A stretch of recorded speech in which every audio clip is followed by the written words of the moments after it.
Hey there, your friend Susan here. I hope you're having an amazing good day or a wicked good day.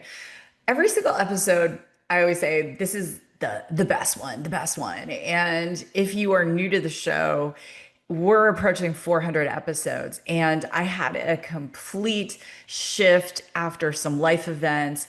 And I was sitting, am I going to continue the show? And then we ended up getting the trademark for Raw and Real Entrepreneurship. And our attorney was like, "You're not going to get that trademark." And I'm like, "Yes, I'm manifesting. We're going to get it. We got it." And I'm like, "Let's go." And I said to our producer, Tisha, "We are all in." And the guests are amazing, amazing. And my guest today turned a home-based business into a multi-million-dollar force of nature. She was on season 4 of Shark Tank with her daughter and got that business acquired in 2021 by Hickory Farms. And we're going to get into this show in just a minute. And she's going to talk about manifesting wealth.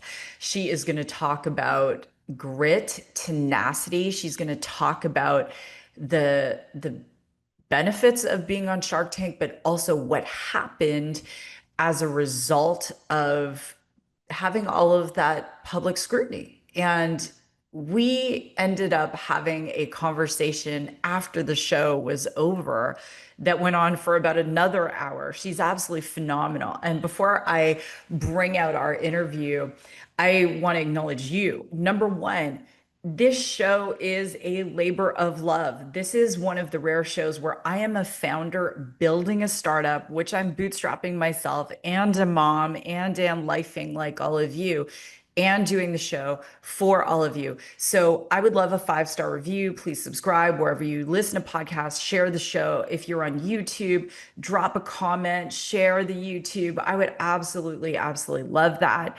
And the second thing is my new startup is called The Pause Technologies. And my co-founder, Dr. Mia Chorney, and I, as two women, and with her being a health practitioner, we envision women navigating perimenopause, the menopause journey in a very different way. It's very confusing.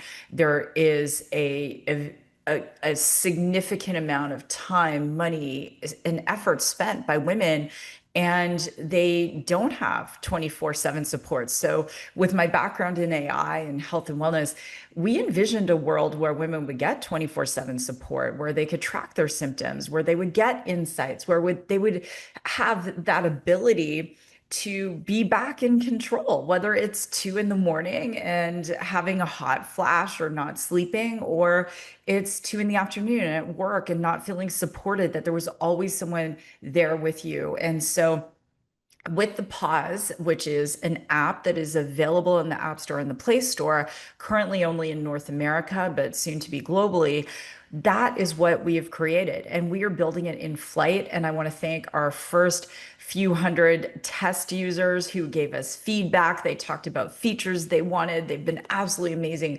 And now it is available to the world. So go to the App Store or the Play Store and search the Pause Menopause app, and you will find us. And if you're currently using the app, please give us a 5-star review. If you are a guy listening to the show, we have about over 50% guys. Love you, love you, love you. Please share it with any women in your life who are 30 plus and starting to feel those early signs of perimenopause. And yeah, let's go out there and create change. My guest today is a self-made entrepreneur. She turned a home-based cupcake business into a multi-million-dollar brand with no college degree, as I said, no MBA, and zero formal training. What she did have was an idea, a KitchenAid mixer, and the guts to figure it out. And she applied to Shark Tank. You're going to hear how she manifested it against the odds and was chosen out of, I believe, 100,000 applicants.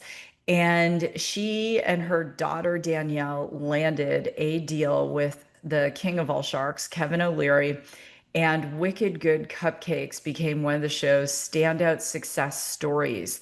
And she's going to talk about the ridicule she received. She did a first of its kind royalty deal with a shark, and that had never been done. And she was put down, dragged through the mud, and has endured. And we're going to talk about life after the acquisition, going through a very painful separation divorce after 25 years, her journey of self-discovery, and what she is up to now. So, if you're thinking of starting a business, if you currently have a business, doesn't matter. This episode is for you, and it is my honor and privilege to bring to you the amazing Tracey Wheeler Noonan, co-founder of Wicked Good Cupcakes.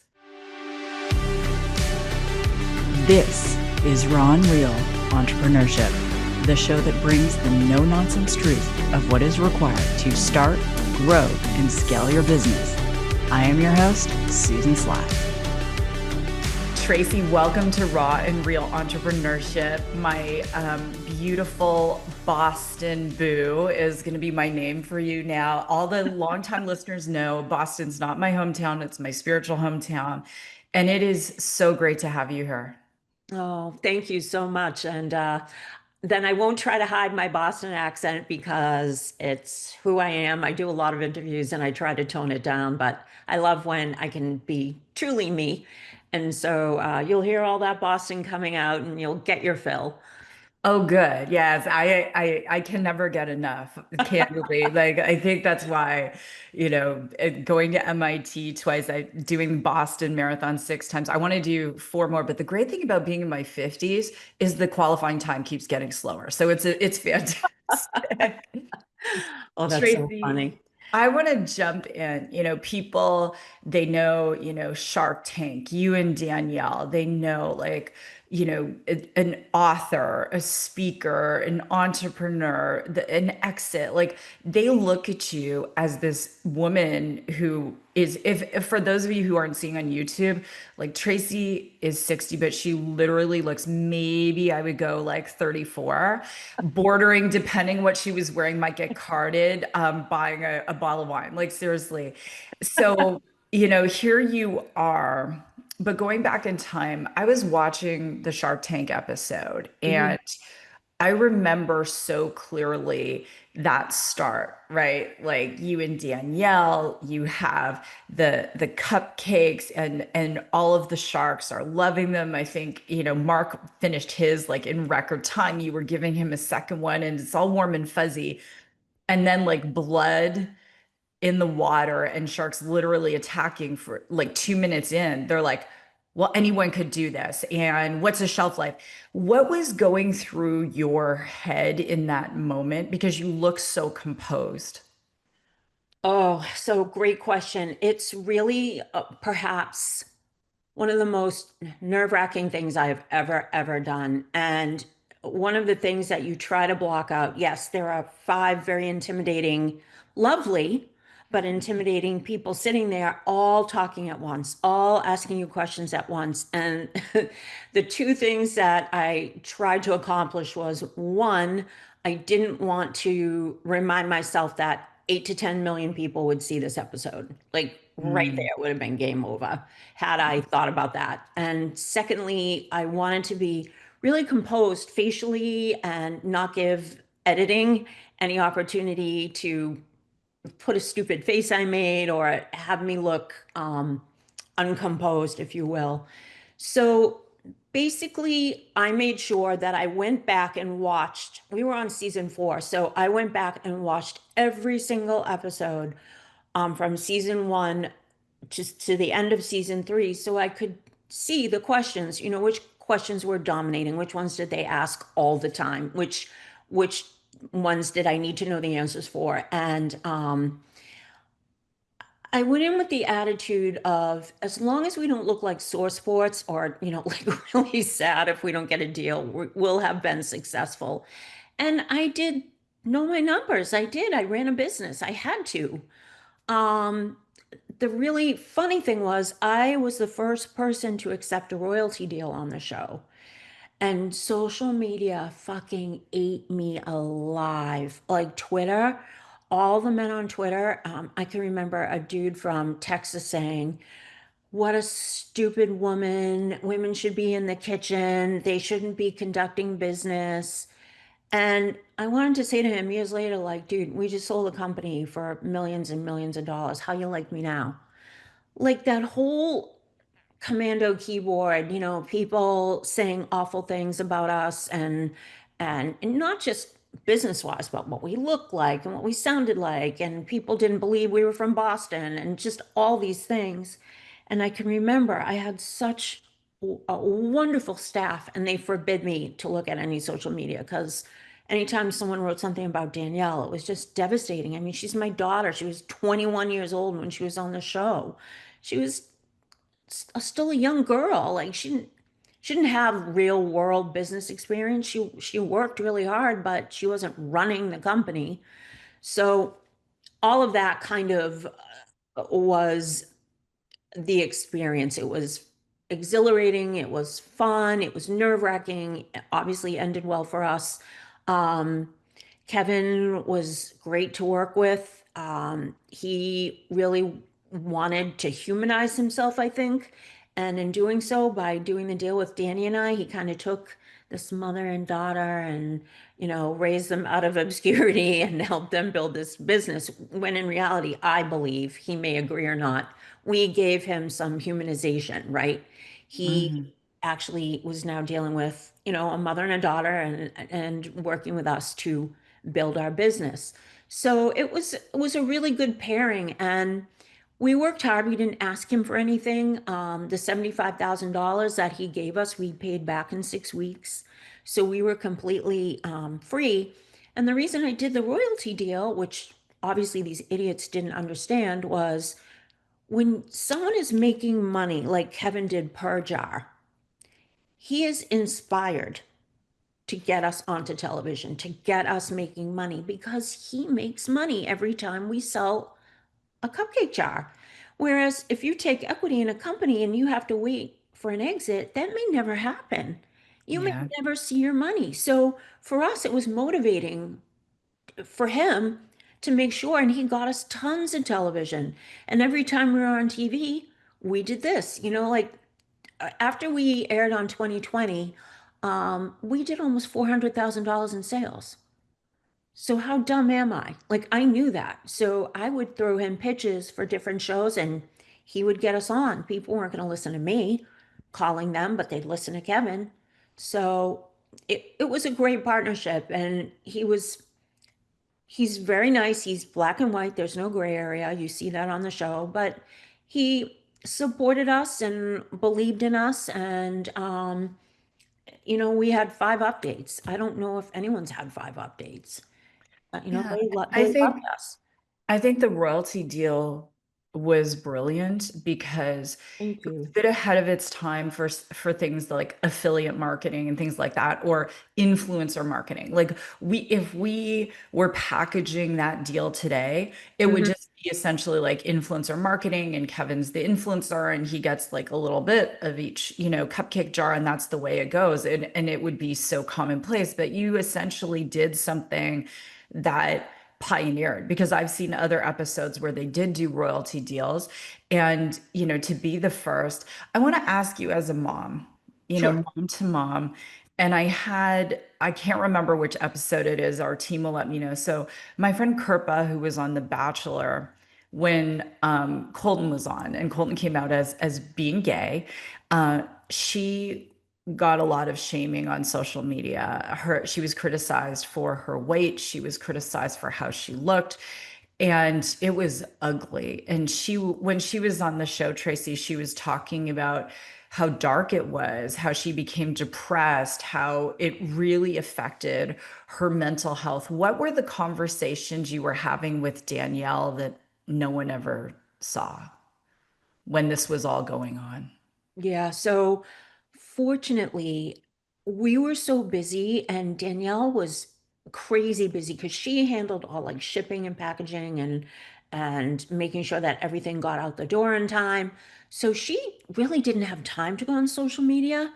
And for me, to have people say things like she had an obvious like chest piece tattoo that you could see, and um, there would literally be people saying, I'm not buying anything from that company. That daughter's a skank.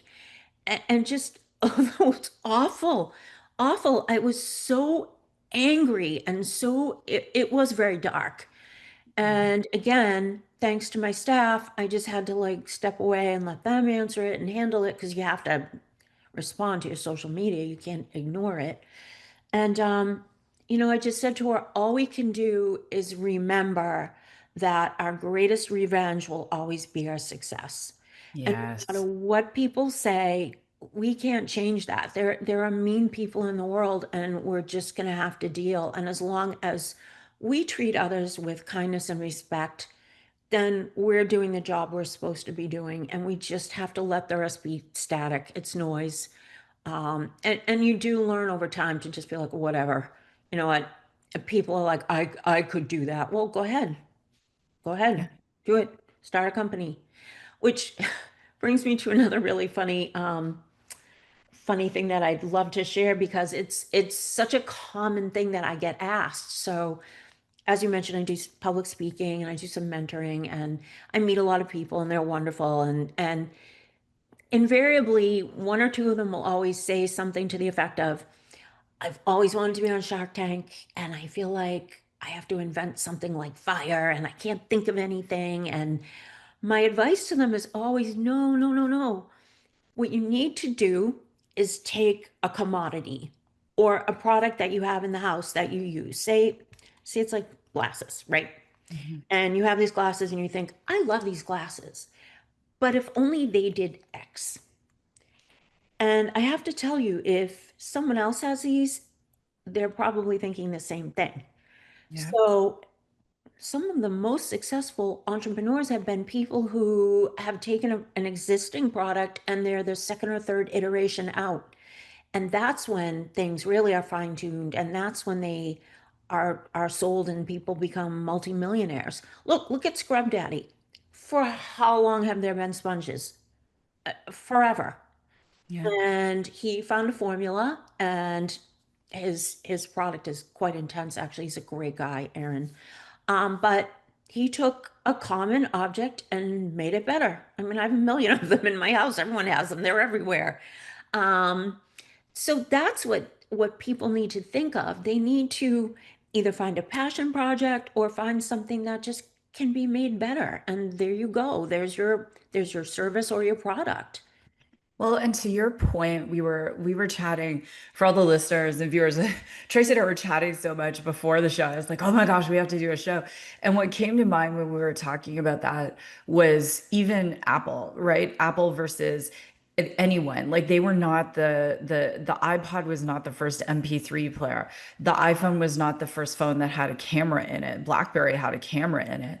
But to your point, people get into a habit and then it's improving upon that habit because even in what we're building with the pause, there are other symptom trackers out there. There are AI pieces out there, but with my background in AI and health and wellness, bringing that all together under one roof so women can get served. It's like with you, with cupcake in a jar. I'm like, it's so brilliant as a mom. Like, how many times was I driving and I would get the kids cupcakes and then they're all over the car, right? Like, yeah, it's genius. I want to go back. You had a really challenging childhood. Mhm. You were scrappy, you were gritty. There's no like MBA from Harvard. There's like it's not No. no. And the real statistic is that 70% of Americans say they want to start a business, less than 7% do. What was that moment when you said, I'm going to turn my life around and I'm going to become an entrepreneur? Oh, that's so easy. When I had kids, um, my first marriage didn't last very long. Lovely gentleman. We had two beautiful children. He was brilliant, hard worker, did really well for himself, but we were just too young.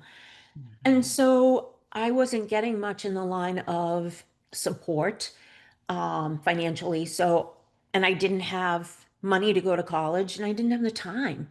So I had to figure out, okay, how am I going to support myself?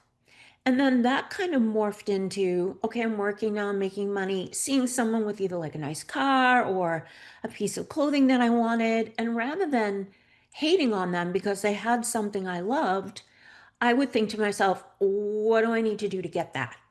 Like, Mm. how do I focus and work and earn enough money so I can now move up and do the next thing I want to do? And that was always kind of always my drive. And I had a lot to prove. Like I really wanted to prove that I was worthy of respect and love and someone saying, "Hey, I'm proud of you. You've done a really good job." And I never had that till like literally recently, like within the past year, have I had someone actually say to me, "I'm really proud of you. I'm really proud of what you've done. Look at what you've done." I would never take a step back and look at what I had done. First of all, because I didn't want anyone to zoom past me, depending on what I was doing. And I never felt really fulfilled or satisfied. And even after Shark Tank, like people would say to me, "Oh, now you can rest, now you can do whatever you want." And there was always this little voice inside of me that kept saying, "You have one more thing to do. You have one more big thing to do." And I never could figure it out until about 2 years ago when I was forced to figure out my life all over again. And, um, I had we sold the company in 2021. That was lovely. I love to think that I made my daughter a millionaire. That's really cool. Like she worked hard and earned it, but together, both of us with nothing more than high school diplomas did this. Um, and I ended up having to leave. I was living in Charleston, South Carolina, and I ended up getting divorced and coming back home to Boston where my friends and family were. And I'm a writer. I have some books that I published, and so I journaled. I believe in journaling and manifestation. Like, let's just get that out there. That is everything, at least for me. That has created my world 1,000 times over and over and over again. Mm. And when I found out that my ex no longer wanted to be married, I made the drive home. And the day I left Charleston to drive back to Boston, I started journaling. And I did that for 13 months. And if you've ever gone through something traumatic and you've written things down and you've gone back and looked at them, it's like, wow, I came from there to here. And it's absolutely crazy. And so this journal culminated with a trip I took to Paris, France. I have been before, but I have never traveled by myself. And I wanted to go there by myself. I really wanted to be able to grieve in solitude, but surrounded Mhm. by a lot of people. Mhm. So my whole thing was friends and family were so sad that I wasn't the same person anymore because of my anger and my grief and what I was going through, that I needed to be somewhere where if I wanted to sit on a park bench and cry, I could do it and no one would give a shit because no Yeah. one knew me. And that was good because then I could just let it out and let it go and live this anonymous life. And I actually ended up making friends and meeting people. And I dated a gentleman while I was there. And um, I found a Facebook group of um, women who travel solo. Um, and there's about 350,000 members. Great, great group. And I would post my journal entry for the day on that site.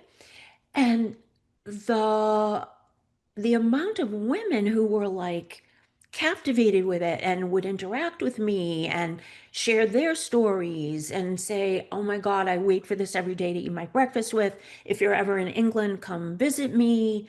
I'm going to be in Paris. Let's meet." Like when you come back to like crazy support and really great like confirmation for me. Like I was onto something and I had sort of found my audience.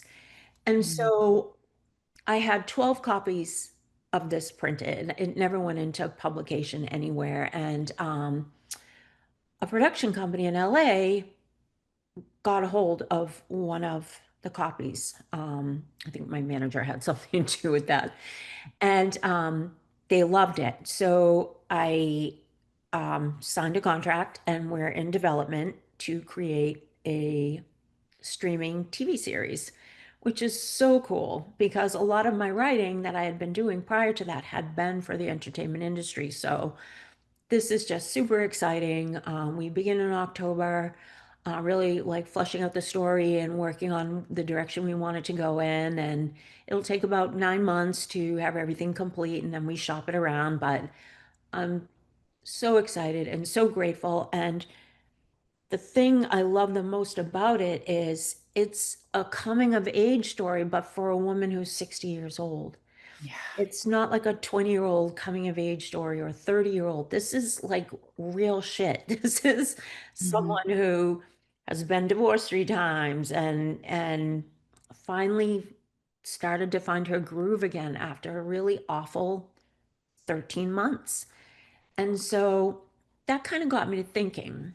And, you know, we talked a little bit about this before we started the show. And, I had never paid my taxes. My ex-husband always paid. And I had never used a tool really, other than a hammer to hang something up or like a screwdriver. So here I am at 60, trying to figure all this out.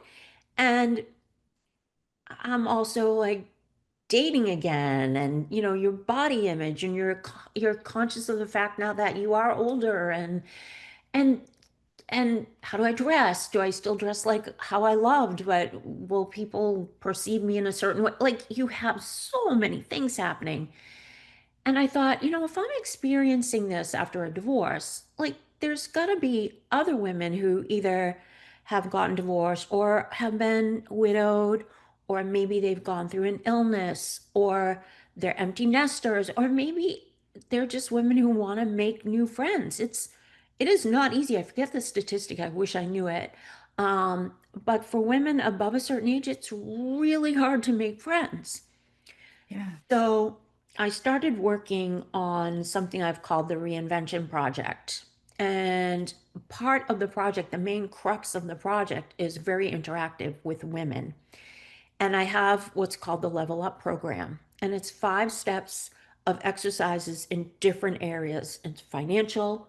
What's your financial health? It's mindfulness and health. It's spirituality. It's relationships and boundaries. Like, that's a really important one. And then finally, tell us your story. Like, what did you learn about yourself? But it doesn't end there. When they get to the final level, they now can mentor the next group of women who are coming through. It's gamified, it's fun, it's thought provoking. I encourage a lot of journaling, I give some resources, and it really just is there more or less as, yes, as a guide, like, okay, you're starting over, you're reinventing yourself, you're finding yourself, you're making friends, you're doing whatever. But it's also sort of like a self-awareness thing. Like, I really don't drink enough water. And why is my sleeping terrible? And why am I a doormat? Why am I letting people tell me how I should live now? When in fact, I'm kind of learning how I should live now. And it's just kind of like a checklist. And then we'll be offering workshops and retreats and travel together as groups of women, and just, chats and, Zoom meetups where I'm going to have professionals come in, like someone who's great at, functional medicine, or Mhm. someone who's great at, meditating and mindfulness, or someone who's a really great bookkeeper who says to you, you know what, you need to do this. And I've included in this my online entrepreneurial course. So anyone who wants to start a business can take this course. There's 8 modules plus some mini mods, videos with experts, and they can actually learn. Hey, at this point in my life, I'm really great at arranging flowers. I'd like to do that. Hey, I'd like to build the next rocket ship. What do I need to do? Like, find yourself, like find your joy. Don't give up. You have so much more life. And I think for my generation, I'm 63 now, we grew up with the whole, you should be seen and not heard. And it's a really dangerous thought process. And a lot of us grew up with that because it created little girls who didn't speak up and little girls who didn't think their voices were important and they weren't heard in school, which meant they weren't going to be heard in the workplace or they weren't going to be heard in relationships. It all just pig piles. And no, that's not right. We have a voice, we have an opinion, we have disposable income, and yet we're ignored by Madison Avenue. It's just like I could go on and on and on for like Well, hours about this and to subject. your point, the nothing has changed. Less than 1% of VC dollars last year it went to women-led startups. We see that women-led startups of all kinds are more profitable in their first 2 years. Women have to be grittier. The statistics are abysmal. And to your point, we're also in, and Tracy and I were talking about the pause, what we're building on the technology side. Like there are 50 million women in the United States in menopause. By 2030, it's 1.1 billion. It's the fastest growing suicide rate. 60% of women are on antidepressants in this cohort, fastest growing divorce rate. And to your point, Tracy, there's loneliness, there's depression, there's everything, but there's also an opportunity to reinvent yourself, to write a new chapter, to say, you know what, there's no prince coming. And this is Tracy and I were talking about this before the show. I said to one of my daughters last night, I'm like, honey, there's no prince coming. You get to be your own prince. It's not like the Disney fairy tales of Rapunzel or Snow White or Cinderella where the prince comes and suddenly the girl is becomes wealthy and everything else. Like we get to be our own person. And Tracy, I'm so curious. I want to like going back to the journaling, and I love Mhm. journaling and manifestation. The and journaling is so powerful in terms of just a release, like taking, what is in my head or my central nervous system's out of alignment, and I can journal. I want to know, were you journaling before the acquisition? Like, because we have so many founders on and they all have the question I always ask when someone was acquired is like, what was happening leading up to that acquisition? And now I want to ask you, girlfriend, like what was going on for you, like spiritually? Because I really believe, as crazy as this may sound, it is raw and real entrepreneurship. If we're not aligned energetically, we may get offers, but something always falls through or something. But what was going on for you spiritually before the acquisition offer came in? And how did that come to be? Like, Oh, so I absolutely love this. So this is my jam 100%. So first of all, I've always manifested and I like to walk by myself. And when I would walk by myself, I would say things out loud. Like, I'm going to be a millionaire someday. And I may have had not a pot to piss in when I've said that. And I actually said it to one of my sister-in-laws from my first marriage, and she called me when my dad passed away, and this is 6 years ago, and said to me, "You know what? You're not going to remember this, but we were at Castle Island in South Boston with our kids, and they were playing. And she said, you said to me, I'm going to be a millionaire someday." Now, at this point, I'm living in 3 rooms. My kids don't have a bed. They're sleeping on a folded up quilt on the floor. And yet I said this out loud. I don't even know where this came from. And so I think I was manifesting, but not knowing I was manifesting. mm, Writing, I've always loved writing. I've loved reading. I love the written word. Yes, I would journal, keep a diary, do all these things. Not as consistently as I do now, but definitely had thoughts and ideas. And I really have to say, I never, even though I didn't have the education piece, I never felt like I couldn't do something. Like I never felt like if I wanted it, like I would just do it. Like, yeah, why wouldn't I do it? yeah, So I have that innately in me, and I think that is innate in some people. There's a lot of risk aversion, especially when it comes to starting a business or even believing in yourself.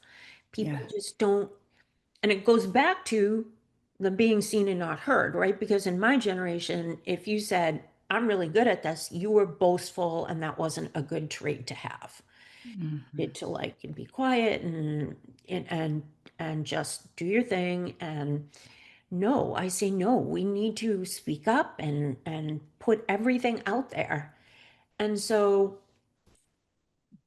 manifesting when I go to bed at night, if there's something I want, the key with manifestation that's tough is really believing it's happened.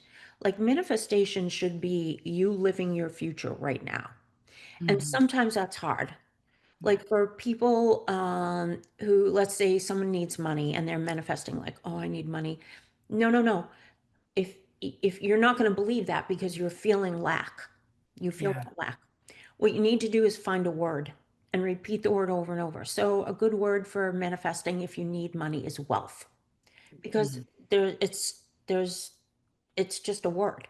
So if you just manifest and say wealth and wealth, and there's a great book by Joseph Murray called The Power of Your Subconscious Mind. And I bought that book and I have given that book probably to 5 different people. It's just a powerful book and there are wonderful manifestations in it. And also Joseph, is it Dispenza? Joe Dispenza. Joe Mhm. Dispenza, love him, love him. My boyfriend introduced me to him, and his all of his Becoming Supernatural, that whole series. I listen to that. I meditate. I wake up at like 3 in the morning and I'm up. I work and I go downstairs so I don't disturb anybody. And I listen to his audiobook and I listen to the guided meditations. I think there's a level of creating your universe and creating your future and believing that it's there and just hearing signs, hearing the words, hearing things, being observant, because Mhm. you do get signs. And so Yes. when I wanted to go on Shark Tank, I remember telling my ex-husband, I'm like, I was all excited. I said, I'm going to apply to Shark Tank. And his attitude was like, well, good luck with that. 100,000 other people want to be on it too. Well, Mhm. yes, but they have to pick 100 people. So why not? And I applied and I got a call 2 days later from casting. And then when we had the company, I would say, we're going to sell this company. We're going to sell it. And again, kind of being brushed off, not being believed, but I just knew. And so when it came time to sell, I remember saying to my ex-husband, we did a couple campaigns with Hickory Farms and they really liked us and they were great to work with and they were respectful of the brand. We sold out, like their customers loved us. Why don't we reach out to them? And so we did. And they were like, we were just saying we need to acquire more dessert brands and we love you guys. And we were successful. It was perhaps the easiest acquisition in all of acquisitions because it just fell together. We were aligned. And really the rest is history. It was a 6 month deal. It was nothing. Like, it was amazing. So grateful. Thank you to the universe and all the powers that be, all for everyone's highest and best. It worked out. And again, I just believe it, whether it's taking over your finances, taking over your health, taking back your boundaries and who you are and letting people know like I'm okay and this is how I'm going to move on. We have to have that voice and we have to believe that we actually can do it. And once you believe it and you realize it's really not that hard, it's freeing and it opens up the door now to do bigger things like maybe I will take that solo trip or maybe I will join this group and meet new people or maybe I will start a business or maybe I will speak up at work and get more respect or more responsibility or more recognition, whatever it is you want. Just Mhm. ask for it and you will receive it. Yeah, I love that you shared that because what's coming to me as a sidebar. So I was homeless in 2000 and I was on radio, I was on television, I owned a business, and in a 3-day period I got diagnosed with multiple sclerosis. Then my marriage ended abruptly. 16 weeks later, I lost a business, and there I am homeless. And I would be, Tracy, I'd be doing these affirmations. Someday I'm going to have memorized, and they will take my call, the names of 7 people who make over $1 million a year. I'm going to be a self-made millionaire. And I would do that too with my Sony Walkman, Yep. girl. And Yep. I'd be out there running or walking in the morning, and I could just see it for myself. Like I could see that future possibility. And when things have been stuck for me in my life, it's because I'm in that state of desperation. It's raw and real. So I'll just say it. And I'm not in that manifestation mode of seeing it, believing it. And as we, as everyone listening globally, like even in the Bible, it says, whatever you ask for and pray and believe in, you will have. Mark 11. It's Matthew 7:7, knock and the door will be open. Like manifesting, believing is written about in every single religion in the world. We have that power within us. My question for you is, you've had some really tough days. Mhm. How do you stay in manifestation mode when it feels like things are really, really heavy? So it's hard, and everyone has had their shit that they've had to muddle through and get Sure. through. The thing is not to stay stuck. Give Mm, yourself a day. If it's a really big issue, give yourself the time. Um, mhm. I I'm a big believer there's no expiration date on grief, and That's you good. need to like just let that wash over you. You need to feel all the feels. You need to go through it. And then you really do need to pick yourself up and move on. Mm, Because the people who stay stuck in grief or anger or any of those emotions that are so negative, that's what the universe pulls towards them. The universe gives you back what you put out. And again, mm. I'm 1,000% believer. What's that saying? That what you fear, you draw near. It's Yeah. so true.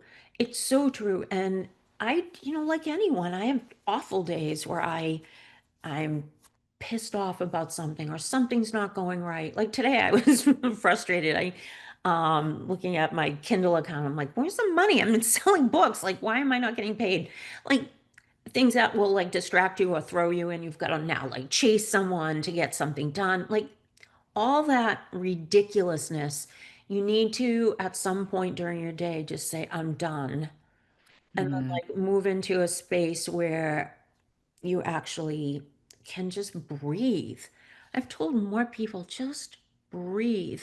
And if you're stuck, like I do a lot of mentoring for business, and sometimes people are their own worst enemies because they'll have a product or a service and they can't move past a problem and they feel like they have to be the ones to solve it. And usually, if you ask someone else to come in and just take a look, someone you trust who's, you know, mm, has a good brain and can help. Sometimes they look at it and they're just like, "What if you tried this?" And it's such an obvious fix. But because you've just been like spinning your wheels in the same direction and not really making that fix or change, having that person come in and make the suggestion can make all the difference in the world. So yeah. you need to like, you need to go through that bad day, acknowledge it, and then put it to bed. Wake up the next day and start all over again. It's a new day. We're so lucky when we wake up in the morning, we're still here. We're still able to like be with our loved ones and our friends, and that's why birthdays never bother me. I'm 63. I made it to 63. I've had friends who have died in their 20s and 30s. Yeah. Would kill to be 63. Don't look Yeah. at that as a negative. Look at it as a positive and say, I'm 63. What can I do? What will make this year momentous for me? Maybe it's Mhm. something little. Maybe I take a course at a school. Maybe I go out and make a new friend. Maybe I move. Maybe I travel. Maybe I, whatever. Maybe I make a great exercise regimen for myself. Now I can start feeling good. Whatever it is, just do something positive. Mm. Something positive. And trust me, I have days still where I get angry or I'm annoyed or whatever, but you just have to, at the end of the day, put that to bed when you go to bed and just get up and move through it again. And we only have ourselves to blame if we're not moving forward. Yes, Yeah. people can do things to us that are hurtful or mean or not helpful, but it's up to us to move past that. It's up to us to say, okay, I don't need to be around this person. I don't need to acknowledge them. I don't need that negativity. The universe will feed off of that. I need to put out positives into the universe and then good things will follow. And they always do. But they follow when the time is right for you. You can't force things to happen. It really has to be the right time. And then you see the signs, you appreciate it, and then you can take that and do what you need to do with it. So, what are you manifesting on your walks these days? If I was, I'm going to be around the time your show comes out, I'll be in Boston speaking at an event. So, if we were out walking, other than manifesting the Patriots would win the Super Bowl again. Oh boy, that's a lot of work. Yeah, yeah. Tom Shh. Brady.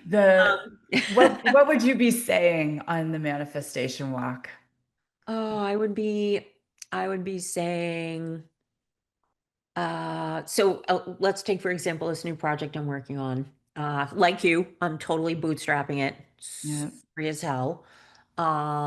I would be saying, okay, I need someone to come into my life who's going to help me get the word out. That's the biggest thing. Finding members, finding people who are like-minded, who want to be a part of this journey, who want to build their own tribe, whatever sayings you want to use. So I'd be out looking, thinking about, where can I go? Who do I know? Because it's all about getting people to help you build your business. It's not about you working super hard. It's about having other people work to help you grow the business. So I think right now, for me right now, it's like, how do I grow this? Who do I contact? Who do I reach out to? Who can help me? Where do I go to find that help? And oddly enough, I think we talked a little bit also before the show about networking. And I find networking to be a double-edged sword. Like you can meet a great person in networking, or networking can be like the biggest scourge and the worst experience. And again, as a woman, um, I don't know if you know this, but I was nominated as an Ernst& Young Entrepreneur of the Year 3 times in a row. And there was always a big networking event beforehand, the night of that gala when they chose from us finalists.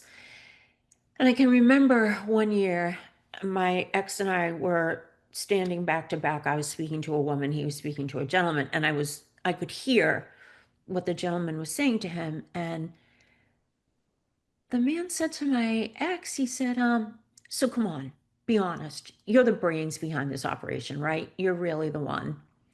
And this poor woman's talking, and now I'm not listening to a word she's saying because I'm so infuriated with this Yeah. man.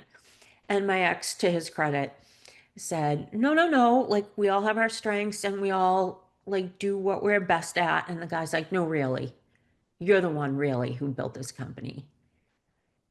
And I turned around and I looked at him and he's like, oh, he said, Tracy, don't you look pretty tonight?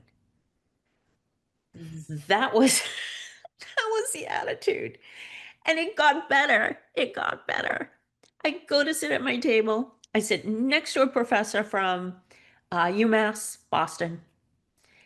And he says to me, oh my God, I teach a women's entrepreneurial course. I need a really strong figure to come in and speak to them. And so I'm thinking, me? Great. Yeah. Can I have Kevin O'Leary's contact information? Oh my gosh.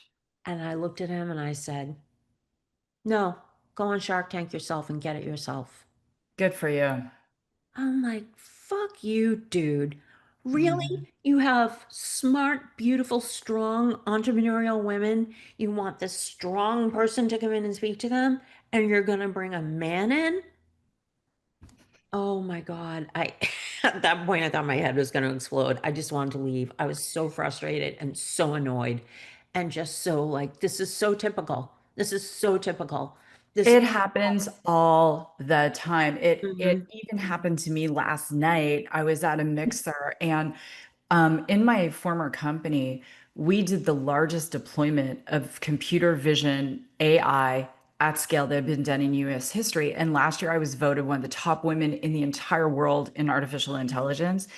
And I'll be in a room and they'll have people speaking on AI who are AI consultants, Tracey. They've never deployed AI. They maybe read, like, to their credit, maybe they read some newsletters or whatever.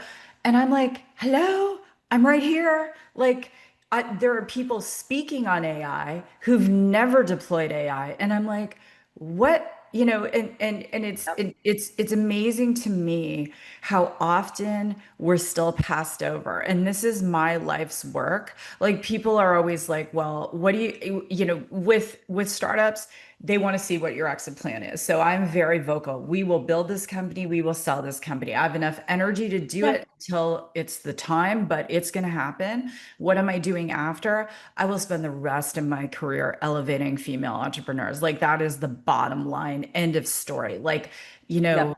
give me a gritty, scrappy woman who's been through hardships and come out the other side. I will bet on her all day Hmm. freaking long. Like, the best startup right now in my startup portfolio as an angel investor is Une Femme Wines. And Jen was on the show. It said that she lost her wine bar during the pandemic, came back, started a wine business. She's risen in 4 years to, I think, the number three or number two canned wine in the US. She has the Delta Airlines contract, Neiman Marcus Yep. contract.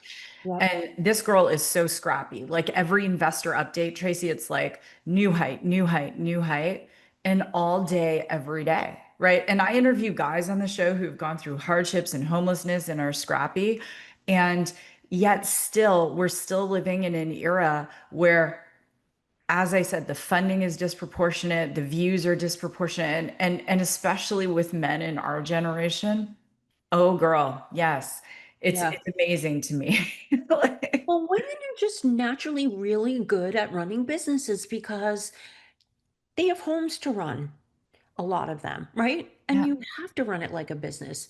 I had three kids. When I started my photography business, my youngest, Danielle, started going to daycare at 3 months old. So I had meals and I had activities and I had school and I had work and I had all of this to schedule and make sure it all worked and was cohesive and everyone got to where they needed to go. And I think that we're just better at delegating, we're better at organizing, we're better at, scheduling, and it makes us great entrepreneurs. Like, and to his credit, Kevin O'Leary has done a lot with women from Shark Tank because he believes in that. We had an opportunity to speak for Inc. magazine in New Orleans. This was several years ago, and he had just all his female entrepreneurs on the stage, and we all talked, and it was great. It was for Inc. magazine, and it was wonderful, wonderful. And I mean, honestly, give a woman a task, and it'll get done quicker, Yeah. faster, more efficiently, and perfectly. We need that. I mean, Yeah, because to your point, especially those of us who've been single moms, like, we have to execute, right? There's no question. I got up this morning, I was like, today is execution day. It doesn't matter like how much caffeine I require or whatever it is. There is stuff that is getting done, and there's the end time is when it's done. That's the bottom line, right? And to your point, and I think the thing I'm most excited about this next chapter for you is taking all of the wisdom that you've gained, pouring it, what I'm hearing, like pouring it back in. And when we talk about elevating the next generation of entrepreneurs, a lot of people will think that's Gen Z. We're talking about elevating the next generation of entrepreneurs who are women 50 plus. Oh, Like, yeah. 100%. Absolutely. Because they have so much life left. We have so much life left. Your grandmother at 50 is completely different than we are at 50. It's just Mhm. a mindset. It's health consciousness. It's not giving up. It's hey, what can I do now? What's left? What's exciting? What haven't I done? And at that point, they were like, okay, well, I raised my family. If they worked, they worked, they were done. And it was just sort of like that coasting. And I don't want to coast, man. I want to like go up and down those hills as fast as I can. And um, it, I started to learn how to skateboard. Like I'm 63. Nice.